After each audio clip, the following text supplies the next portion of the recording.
Alright guys, got a little video here today for y'all. Got a couple things done to the car. It's dirty, don't. But let me show you what's done to the car. Doesn't have the bumper on right now. I took it off a couple weeks ago. Take this off right here real quick so you can see.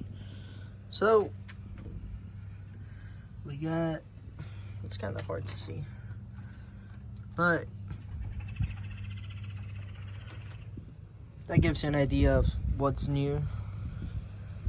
Let me get you a better angle from under the car. But yeah, as I was saying, car, I still gotta do a couple other things here and there. I gotta put the bumper back on. I gotta go through all that wiring. But yeah, what's new with the car is a new turbo. It's a GTX3576r. It's a Gen 2. I'm still using the PLM headers. I kept those, but I did have to do a lot of custom work to make that turbo fit on there. I did it all myself and some help with my dad. But long story short, I used an adapter to get the turbo on there, and then after that, so I used an adapter from the headers to the B band on the turbo, because I ordered one that was a B band for that reason, so that way it'll be, you know, a tighter fit and it'll fit better in there. I believe on the intake side, or let's say for the sake of the video, let's just call it the cold side or hot side. I don't know how it's actually referred to, but on the cold side for the turbo, I think it's a 0.63 or 60. So it's the same as factory, or as the other one, the same. But and then on the other side, on the exhaust side or hot side, it's a 0.83. So it's a lot bigger. And when I had the so-called V3 outside, it was a huge difference. Like, you know, the turbine wheels were a whole different. This one is almost twice as much on the exhaust and even on the intake side. Or yeah, I guess the intake. But yeah, I had to run a lot of, you know, custom lines, but I was able to get this right here. This was the hardest part, like running the oil line for the turbo. It was so hard, because if you guys do this or like have done this before on this particular engine, the turbo sits down here. It's not like the older EJ that the turbo sits up here, so you can use gravity, you know, to drain down the oil. So on this one, you have to keep the scavenger tank or pump, which that's what this actually is. I didn't know that. Somebody in the Facebook groups told me that. And then I used that line right here to go all the way from over there here. It was just long enough to get it to the turbo on the supply. And then for the water, I just grabbed the line from here, and then the other one that was under the engine. Sorry the noise. It's a truck going by.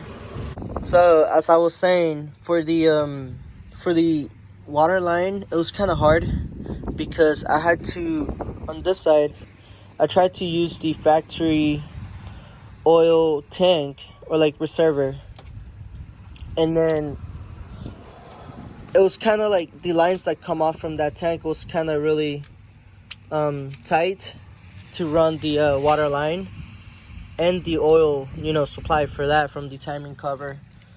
You can see it down here, I believe, this one. So yeah, I had to put a spacer in between, you know, the turbo and the tank. And after that, for the drain, it was kind of weird, because I had to do that adaptation, you know, to make that tank fit on there. And it fits just fine, but you have to trim some stuff and do some modifications on the turbo to get everything to work with the factory turbo supply tank or oil supply tank.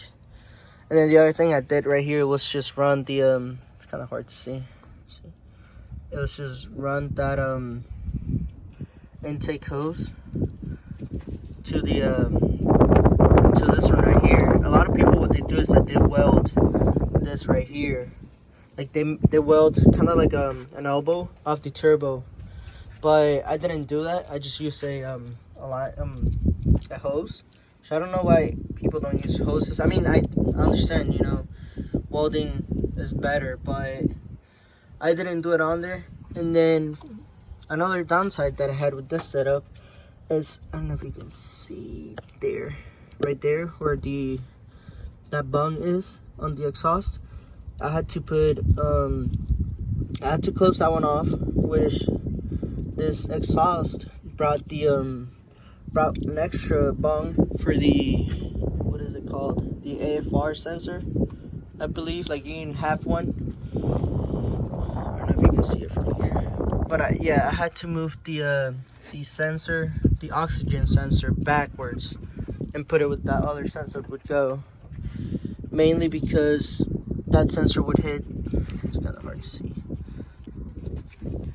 it would hit the water hose right there that was coming up from the engine. So I had to relocate that backwards, but it was easy. It was just like take out the bung from the other one or the plug and then put the sensor in and then plug this one up. This one right here sits really close to radiator, but it's not too close. There's enough clearance. Aside from that, everything else was pretty much straightforward. I did have to cut my downpipe and extend it right here a couple inches. Probably extended maybe 2 inches right here. And then I had to put, the B-band on there. And then backwards right here, you know how the downpipe goes from here down, or like back there? I had to extend it maybe another 2 inches, so that way it would meet with the exhaust back there. Oh, I just moved the car. You can see it back there. I also went ahead and since I had everything out, I put some heat wrap on the turbo, like a blanket, and then I did wrap the headers as well, and I wrapped the whole downpipe. I can tell you, a lot of people have mixed comments on it. They say, it's like bad and all of that for, humidity and whatnot, but it makes a huge difference.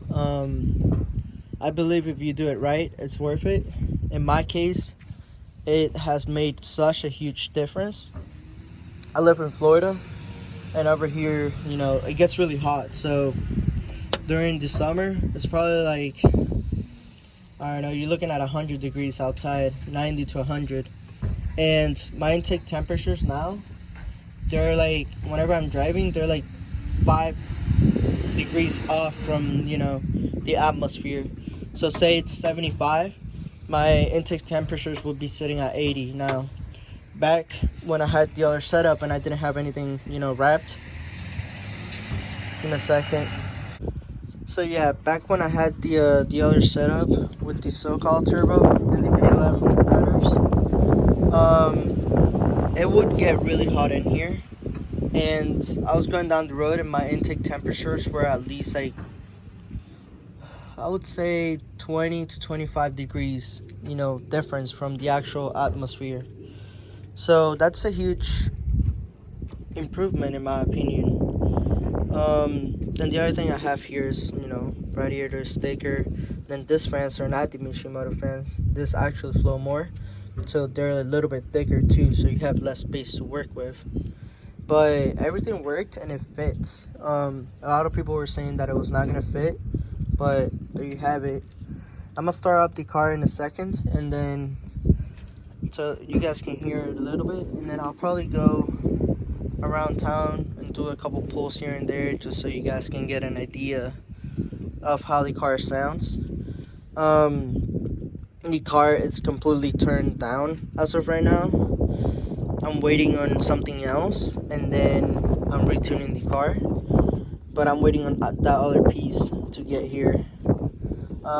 Next thing I'm gonna do with the car is the transmission. After, you know, it's like finally done and everything. But I'm gonna wait a couple months before that. I wanna get more focused on my business and everything else with the window tints. So I really, you know, I gotta stop sinking money into this thing, and then down the road I'll go back to it and put the beefier transmission, the STI swap.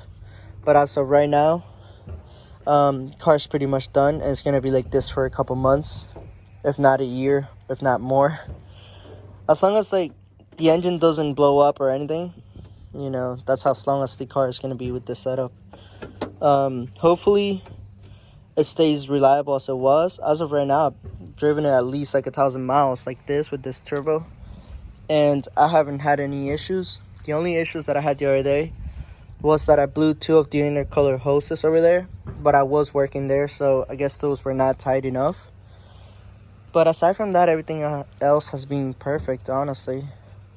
But I'll make a separate video for the startup, and then a separate video for driving around town. So thank you guys for watching.